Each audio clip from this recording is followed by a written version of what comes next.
Quarlo hunkered down farther into the firm hole, gathering his cloak about him. Even the triple lining of the cape could not prevent the seeping cold of the battlefield from reaching him. And even through one of those linings, lead-impregnated, he could feel the faint tickle of dropout all about him, eating his tissues. He began to shiver again. The push was going on to the south, and he had to wait, had to listen for the telepathic command of his superior officer.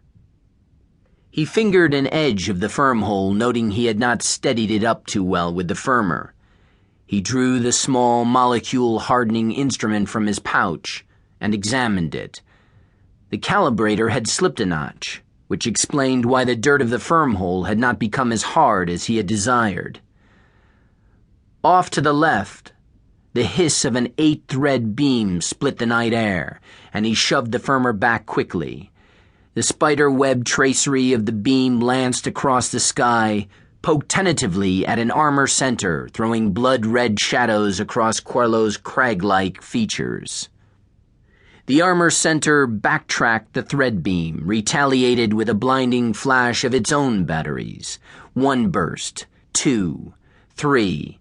The 80 thread reared once more, feebly, then subsided. A moment later, the concussion of its power chambers exploding shook the earth around Quarlo, causing bits of unfirmed dirt and small pebbles to tumble in on him. Another moment, and the shrapnel came through. Quarlo lay flat to the ground, soundlessly hoping for a bit more life amidst all this death. He knew his chances of coming back were infinitesimal.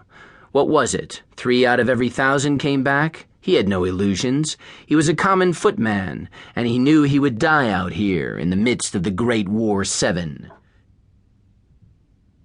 As though the detonation of the 80 thread had been a signal, the weapons of Quarlo's company opened up full on. The webbings crisscrossed the blackness overhead with delicate patterns, appearing, disappearing, changing with every second, ranging through the spectrum, washing the hands of colors outside the spectrum Quarlo could catalog. Quarlo slid into a tiny ball in the slush-filled bottom of the firm hole, waiting. He was a good soldier. He knew his place. When those metal and energy beasts out there were snarling at each other, there was nothing a lone foot soldier could do but die. He waited, knowing his time would come much too soon. No matter how violent, how involved, how push-button-ridden wars became, it always simmered down to the man on foot.